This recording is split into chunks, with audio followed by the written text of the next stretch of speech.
Fala conosco por Cristo Jesus. Amém, Pai. Amém.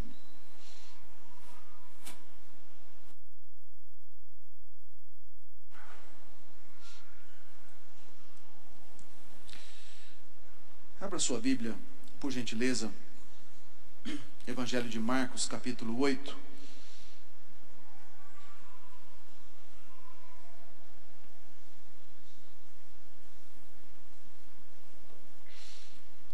Versículos 31 até o 33.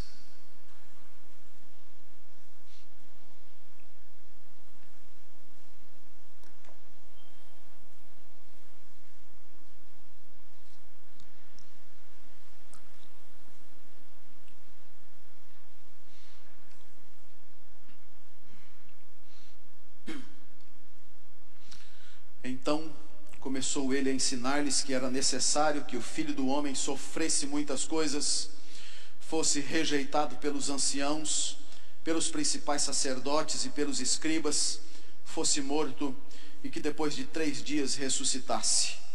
E isso ele expunha claramente, mas Pedro, chamando-o à parte, começou a reprová-lo.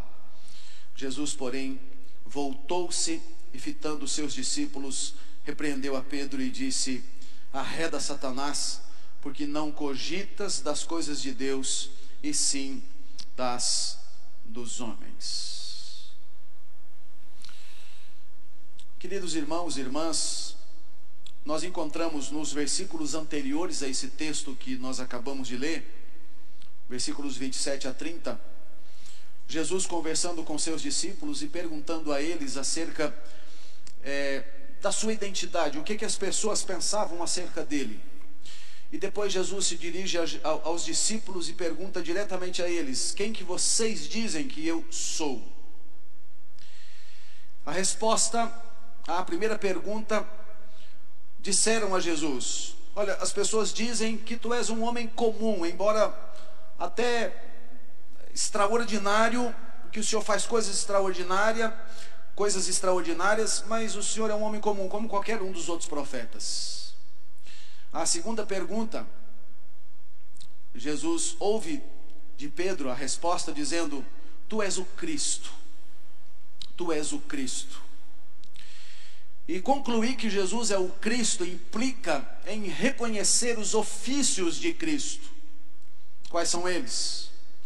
Cristo é ao mesmo tempo o profeta de Deus, Cristo é ao mesmo tempo o sacerdote de Deus, Cristo é ao mesmo tempo o rei de Deus. Como profeta, ele é a mensagem de Deus ao planeta, ao mundo. Como sacerdote, ele é ao mesmo tempo quem se oferece como sacrifício e quem intercede pelos pecadores. E como rei, ele é Senhor dos senhores e Rei dos reis. Sobre ou diante dele todo joelho um dia se dobrará, porque ele é Rei, Senhor sobre tudo e sobre todas as coisas. E é tendo isso como pano de fundo a resposta dos discípulos acerca de quem Jesus é, e eles confessando e reconhecendo que Jesus era o Cristo, é que Jesus começa a ensinar-lhes um pouco acerca da sua morte, do seu sofrimento, da sua rejeição, de sua ressurreição. Então Jesus aproveita essa conversa que eles tiveram: eu sou o Cristo, então eu quero que vocês saibam o que vai acontecer com o Cristo. Eu quero que vocês tenham noção exata, eu quero que vocês tenham a nítida, a verdadeira convicção do que é que vai acontecer comigo. E aí então Jesus começa a ensinar-lhes sobre a necessidade do Filho do Homem sofrer muitas coisas, ser rejeitado pelos anciãos, pelos principais sacerdotes, pelos escribas, depois fosse morto e que ao 3º dia depois ressuscitasse. Então, diante desse quadro, a confissão dos discípulos: tu és o Cristo, e esse pano de fundo, eu quero com os irmãos na noite de hoje, à luz desse texto, extrair algumas lições preciosas para nós, uma avaliação pessoal minha, você faz a sua, à luz do seguinte tema: ensino de Jesus sobre sua morte e ressurreição. Ensino de Jesus sobre sua morte e ressurreição. E eu tenho para a noite de hoje, a partir desse tema, duas questões importantes para serem analisadas e pensadas e refletidas aqui. A primeira delas diz respeito à afirmação que Jesus faz da necessidade da sua morte e da ressurreição. Jesus afirma isso. É necessário que o Filho do Homem sofra muitas coisas, seja rejeitado, seja morto e depois de 3 dias ressuscite dentre os mortos.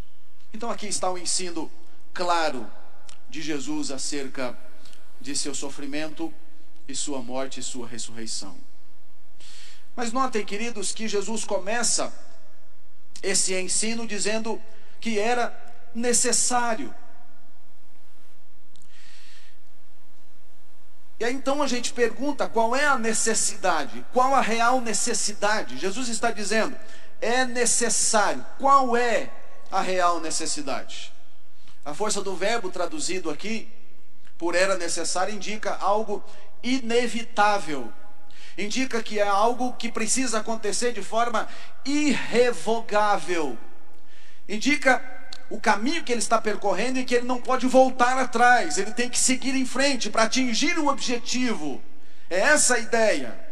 Não tem como retornar, não tem como voltar, não tem como abandonar esse caminho, esse propósito, essa missão. E aí então ele diz acerca dessa necessidade: eu tenho que cumprir o propósito para o qual eu vim à face da terra. Deixou sua glória, cantamos isso agora há pouco. Assumiu forma humana, se humilhou. E aqui está uma descrição da humilhação de Cristo. Veio à terra com um propósito específico e agora está dizendo aos seus discípulos: eu sou o Cristo. Vocês entenderam que eu sou o Cristo, então eu quero explicar a vocês o que é que vai acontecer comigo de agora em diante.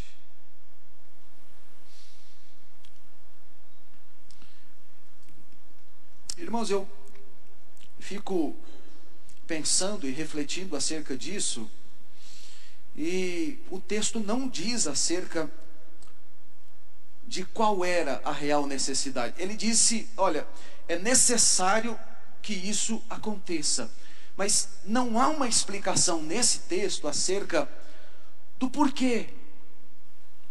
Do porquê. Então eu tenho que perguntar, por que era necessário?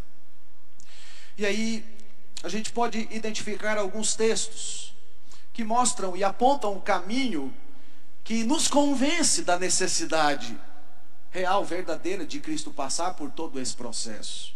Por exemplo, nós lemos em Mateus no capítulo 4, versículos 13 a 15, Jesus indo em direção a João Batista para ser batizado. E aí Jesus se apresenta diante de João Batista, e João olha para Jesus e diz, olha, eu é que preciso ser batizado por ti, e tu vens a mim. Tem que ser o contrário. Eu não tenho dignidade para batizar o Senhor, é o Senhor que tem que me batizar, não eu batizar o Senhor. E aí Jesus responde, deixa por enquanto, porque assim nos convém cumprir toda a justiça. João Batista, num certo sentido, tinha razão sim. Quem devia ser batizado ali não era Jesus. Quem devia ser batizado ali era João Batista. Porque o batismo que João pregava era o batismo de arrependimento.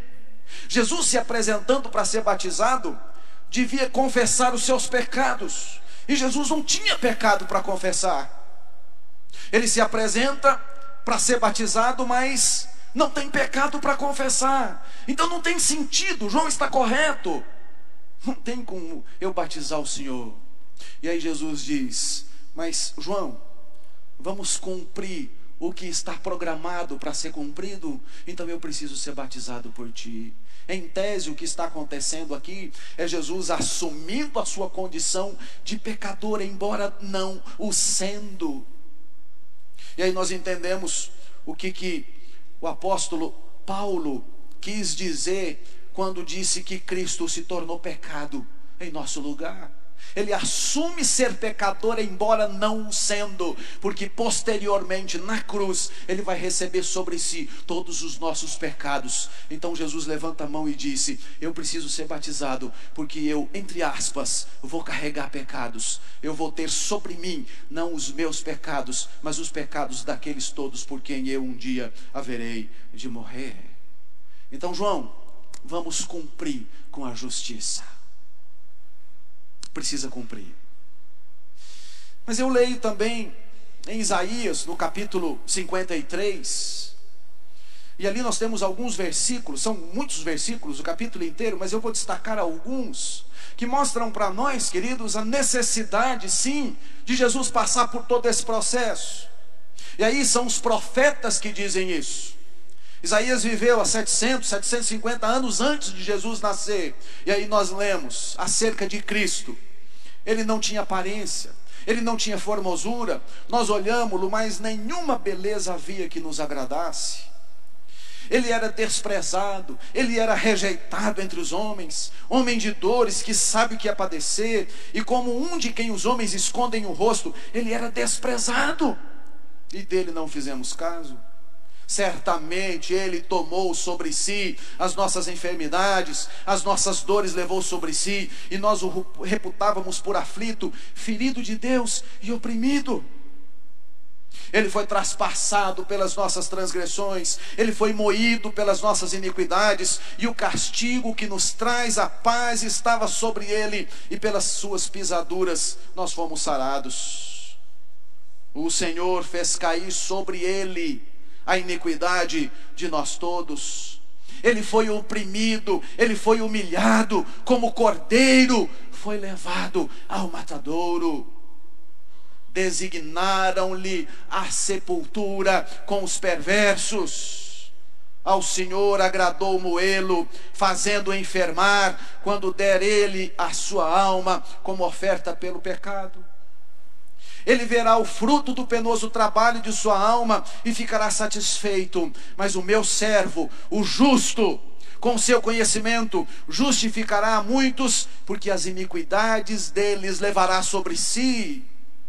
Porquanto derramou a sua alma na morte, foi contado com os transgressores, contudo levou sobre si o pecado de muitos, e pelos transgressores intercedeu.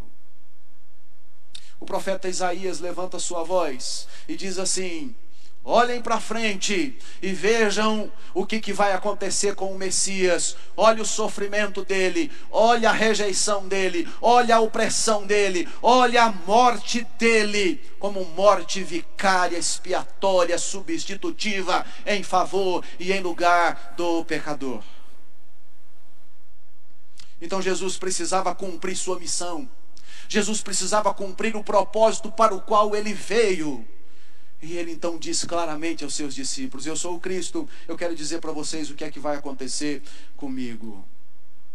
Mas há um outro texto que me chama muita atenção, de 1 Pedro, capítulo 1, versículos 18 a 20. Esse texto remete-nos a um tempo mais distante ainda. Então o apóstolo Pedro afirma o seguinte: sabendo que não foi mediante coisas corruptíveis, como prata, como ouro, que vocês foram resgatados do vosso fútil procedimento, que vossos pais vos legaram, mas vocês foram resgatados pelo precioso sangue de Cristo, como o precioso sangue, como de cordeiro sem defeito, sem mácula, o sangue de Cristo, conhecido com efeito, preste atenção, antes da fundação do mundo, porém manifestado agora no fim dos tempos por amor de vós. O que é que Pedro está dizendo? Pedro recebe uma inspiração, uma revelação especial do Espírito de Deus, que mostra para ele que o tempo de Deus, onde Deus determinou, designou, programou, planejou a morte de Cristo, antecede a fundação do mundo. É o tempo da eternidade. E isso aqui é extraordinário, irmãos e irmãs, porque o projeto de Deus antecede a criação. Quando o pecador comete o seu pecado, quando Adão e Eva erram diante de Deus, Deus promete enviar o Messias não para consertar alguma coisa que saiu errada, mas para dar cumprimento aos desígnios, o planejamento e os propósitos de Deus, traçados, determinados, desenhados na eternidade. Isso me remete então a pensar e a imaginar que da eternidade, se é que eu posso dizer assim, passada, a eternidade futura, Cristo invade o mundo material com um propósito específico de sofrer, de entregar seu corpo, de derramar o seu sangue, de carregar sobre si a iniquidade do povo dele, de se entregar por ele, morrer por ele e perdoar todos os seus pecados. Era necessário. E Jesus então está fazendo de forma clara: é necessário, eu vou sofrer, eu vou ser rejeitado, eu vou ser morto, mas preste atenção, ao terceiro dia eu vou ressuscitar dentre os mortos. Então, meus queridos irmãos, nós olhamos para a história bíblica, e eu ouso dizer a história da eternidade, onde nós vemos o desígnio de Deus determinando a morte de Cristo antes da fundação do mundo. A criação sendo feita, o homem pecando contra o Senhor, e Deus determinando a vinda do Messias, e Deus trabalhando na formação de um povo até o Messias chegar. E o Messias chega, começa o seu ministério, e agora Jesus vai dar cumprimento ao seu ministério. Então ele diz aos seus discípulos: é necessário que tudo isso se cumpra a meu respeito. E o que é algo mais extraordinário, irmãos e irmãs, é que, ao contrário do que nós fazemos, nós corremos da morte. Cristo, em sua missão, ele corre para a morte. Nós evitamos o máximo que nós podemos de enfrentar a morte. Jesus vem com a missão e o propósito de se entregar à morte, para que ele morra a morte que é minha, de condenação eterna e sua. Ele está dando cumprimento ao propósito para o qual ele veio. E nessa perspectiva, queridos, nós encontramos aqui o favor de Deus. É o favor de Deus, é a bondade, a graça, a misericórdia de Deus, o amor de Deus. Porque nós somos merecedores de condenação, nós somos merecedores da ira de Deus, nós somos merecedores de Deus olhar para nós e nos fulminar com sua justiça. Mas Cristo se levanta e diz: eu me ofereço para receber tudo isso em lugar deles. E é isso que acontece na cruz. Cristo funciona ali como aquele que recebe sobre si a ira da condenação de Deus. E porque Cristo está entre Deus com sua ira condenatória e eu do lado de cá, e Cristo entre nós, ele funciona ali como aquele que suporta por mim, em meu favor, como oferta ao Senhor. E ao invés de eu ser fulminado por Deus com a ira da condenação, eu sou agraciado e eu sou tomado pela graça de Deus e do seu perdão. E isso revela que Deus me ama profundamente. E eu tenho que olhar para o Senhor e tenho que dizer: Senhor, eu não tenho como te agradecer, não tem como eu fazer alguma coisa para pagar o que o Senhor faz por mim.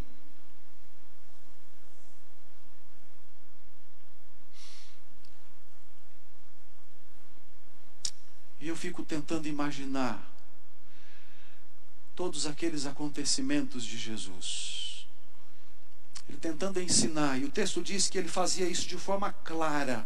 Isto ele expunha claramente. Olha, os anciãos são os líderes, eu vou ser rejeitado por eles. Os principais sacerdotes, eu vou ser rejeitado por eles. Os escribas, os doutores da lei, vou ser rejeitado por eles. Na verdade, eu vou ser morto, e ao terceiro dia eu vou ressuscitar dentre os mortos. Meus queridos irmãos, Isso tudo iria acontecer com Jesus. E ao terceiro dia Jesus ia levantar dentre os mortos. Ele diz isso. E a ressurreição do Senhor Jesus é a garantia de que tudo que Ele fez, de fato foi eficaz. E a nossa dívida para com Deus não existe mais. Se você tem uma dívida no banco, o seu nome entra numa lista de devedor. Mas quando a sua dívida é quitada, o seu nome desaparece daquela lista. Você, como pecador, por causa de Cristo, diante de Deus, o seu nome não aparece como devedor, porque a obra de Cristo cobriu todos os seus pecados, e a ressurreição de Cristo é a garantia de que você, se morrer, vai ser ressuscitado e estará com o Senhor por toda a eternidade, junto com o Pai. Louvado seja Deus, glórias sejam dadas ao Senhor, aleluia.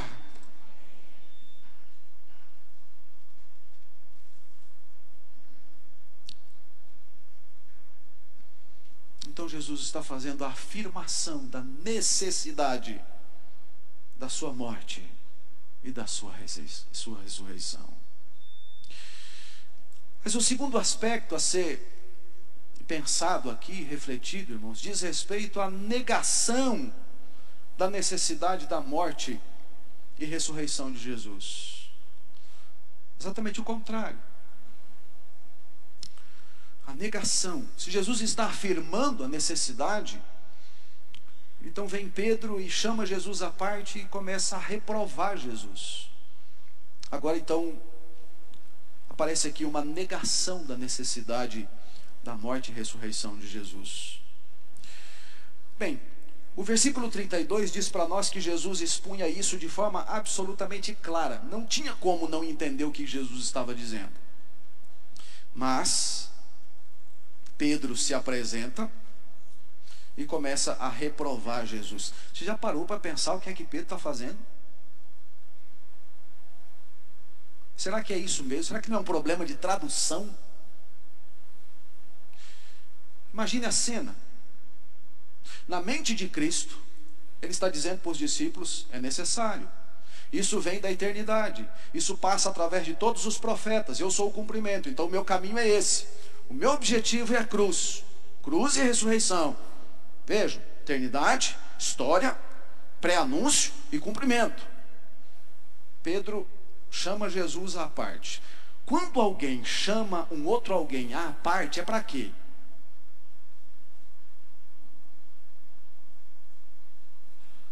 Eu fico tentando imaginar. Senhor, vem cá um pouquinho. E aí Pedro tira Jesus, e aí o texto diz que Pedro começa a reprovar Jesus. O texto paralelo de Mateus 16, 22, a mesma coisa. Lá aparece o registro de Pedro dizendo a Jesus as seguintes palavras: tem compaixão de ti, Senhor. O Senhor não tem dó do Senhor mesmo? Que isso? Isso de modo algum te acontecerá. Senhor, não, peraí, o Senhor está enganado, o Senhor está errado, isso não vai te acontecer. Tem compaixão de ti. Como que o Senhor está dizendo que vai acontecer isso? Em hipótese alguma. Que ousadia de Pedro. Um plano eterno, todos os profetas dando testemunho acerca disso, e Cristo diante dos seus discípulos dizendo para o qual veio, e Pedro diz a Jesus: o Senhor está errado.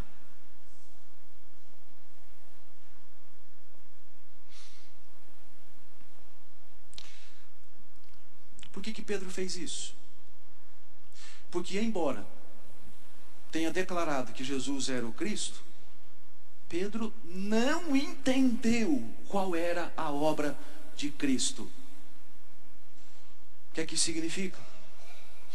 Isso significa, queridos, que a semelhança de Pedro, há muitas pessoas hoje em dia que até dizem Jesus é o Filho de Deus, mas não entenderam ainda quem de fato ou qual a obra que Cristo verdadeiramente fez. Jesus está dizendo, é necessário. Jesus estava falando acerca do projeto de Deus de salvar pecadores e dar aos pecadores o reino eterno dele. E aí Pedro olha para Jesus e fala assim: Senhor, o senhor não pode morrer. Vejam a discrepância do pensamento de Pedro em relação ao Senhor Jesus Cristo. Pedro não entende. Irmãos, muita gente olha para a obra de Cristo, para a pessoa de Cristo, e dizem assim: nossa, como esse homem morreu, mas não conseguem compreender a razão pela qual Cristo morreu. Eles só enxergam fisicamente, eles só enxergam o aspecto do sofrimento humano de Cristo e não percebem as implicações espirituais.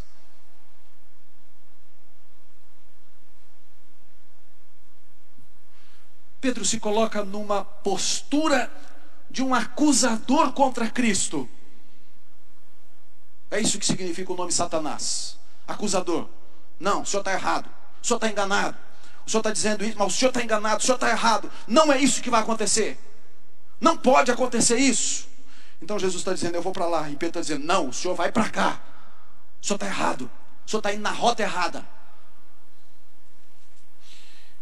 E Pedro, na tentativa de preservar Jesus fisicamente, não percebeu, humanamente falando, a preservação de Cristo. Ok, ele até podia ter as suas razões, o sofrimento de Cristo seria terrível, humanamente falando, mas, todavia, entretanto, a obra de Cristo não era uma obra física, era uma obra espiritual. E aqui então Jesus olha para Pedro, os demais, diz assim: vocês não estão cogitando das coisas de Deus, e sim dos homens. Vocês não estão conseguindo enxergar o plano real, verdadeiro de Deus. Vocês estão querendo apenas ver, observar e olhar aspectos humanos. E aí então Jesus, com todo esse quadro, olha para Pedro. E vejam que ele diz isso fitando todos os discípulos. E diz o seguinte: arreda Satanás. Arreda Satanás. O que está acontecendo aqui? Aqui está acontecendo uma tentativa. E uma das pessoas mais próximas do Senhor Jesus está sendo instrumento nas mãos do diabo para tentar desviar Jesus do cumprimento dos seus propósitos.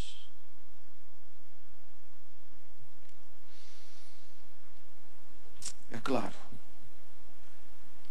Pedro estava sendo usado, embora estivesse olhando apenas de um plano físico humano, mas estava sendo usado por uma força espiritual do mal para tentar desviar Jesus do cumprimento do seu propósito. O que é que isso me ensina? O que é que isso ensina a você? O que é que isso deve ensinar todo pecador sobre a face da terra? Vejam, na medida em que os pecadores não entendem o que Cristo de fato fez na cruz, estão sendo guiados e orientados pelas forças espirituais do mal. É exatamente isso que está acontecendo. Então, quando um pecador ouve acerca da necessidade de Jesus Cristo morrer na cruz, ressuscitar e se entregar pelo pecador, e o pecador olha para isso e diz: olha, isso aí é muito legal, mas não é para mim. Esse pecador está dizendo: olha, o que Cristo fez, fez, mas não tem parte comigo. Era como se Jesus chegasse para o pecador e dissesse: olha, eu vou morrer por você, tá bom? Eu vou entregar minha vida por você, eu vou pagar a sua dívida, eu vou receber sobre mim a ira, a maldição de Deus contra o seu pecado. E aí o pecador olha para Jesus e fala: não precisa. Eu não preciso. Não há necessidade. Que isso? Para que o senhor vai fazer isso? E Jesus está mostrando, está falando para ele: é porque eu quero salvar você. Você entendeu que eu quero salvar você? E aí Pedro ou um outro pecador vai dizer: mas não, meu querido, meu irmão, minha irmã, você que é membro da igreja, você que é filho, em que vem à igreja a vida toda, você que visita a igreja na noite de hoje, Preste atenção no seguinte: Jesus Cristo foi à cruz para morrer no seu lugar, pagar pelos seus pecados, perdoar os seus pecados. Ou você vem a Ele e você é livre da condenação eterna, ou você continua condenado aos olhos de Deus, e não há outro caminho. E se você não consegue enxergar isso, é porque você está sendo guiado pelo inimigo de Cristo, o próprio Satanás.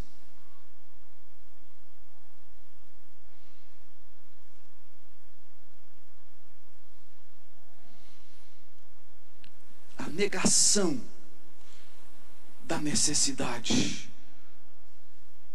Muita gente olha para a obra de Cristo e fala assim: mas não tem menor sentido, coisa louca. De fato, a palavra da cruz é loucura para os que se perdem. Não é isso que as Escrituras dizem? A palavra da cruz é loucura para os que se perdem.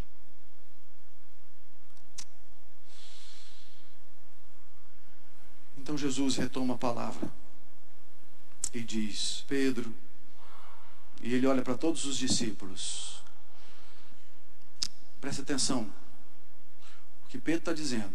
E se algum de vocês, e Jesus sabia, né, está pensando a semelhança de Pedro, o que vocês estão fazendo é pensando somente de uma maneira humana.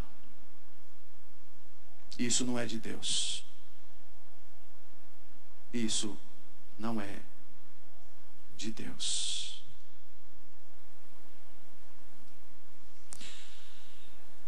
A negação da necessidade da morte e da ressurreição de Jesus.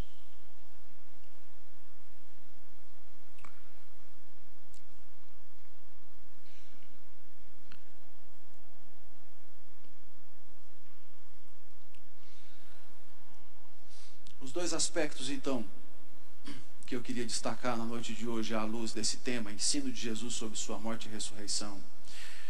Jesus afirma a necessidade. E aí nós temos Pedro que nega a necessidade. Eu queria lançar aqui um desafio para você fazer uma avaliação do seu próprio coração. E perguntar para você: onde é que você se encaixa ali? Você se encaixa na primeira opção? Ou você se encaixa na segunda opção?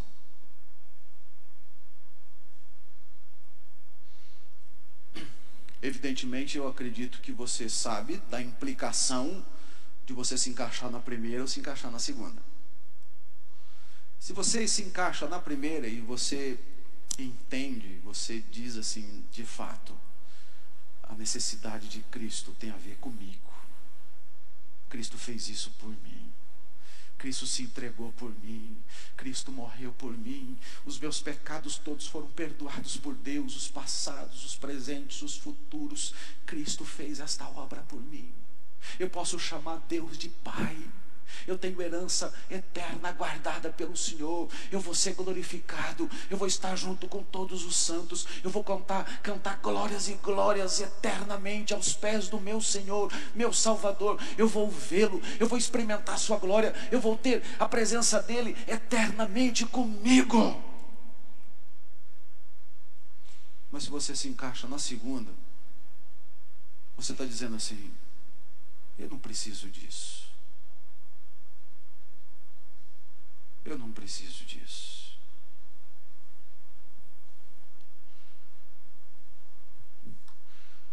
O que é que mais emociona você, meu irmão e minha irmã? O time do seu coração quando é campeão?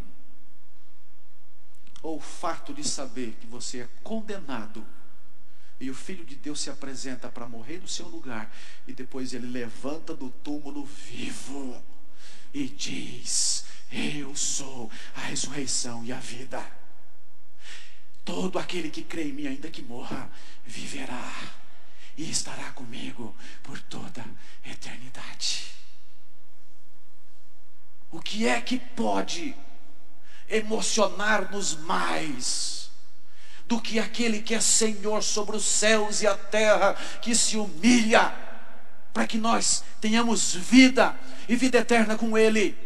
E ressuscita dentre os mortos em glória, e promete que um dia vai voltar, e todos que já morreram hão de ressuscitar, e todos se apresentarão diante do Senhor, e todos estarão lá, e aqueles que serão salvos estarão para sempre com o Senhor.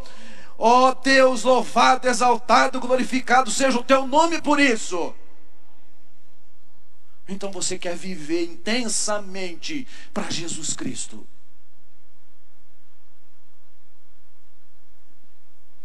Ou você olha para Ele e diz assim: ah, não era necessário.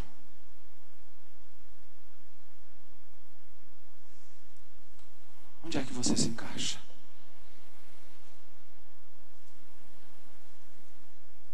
Quero desafiar você a se entregar a Cristo, a consagrar-se a Cristo, a dedicar sua vida a Jesus e a viver intensamente para Ele. Que assim seja, para a glória do Pai. Amém. Vamos orar? Pai,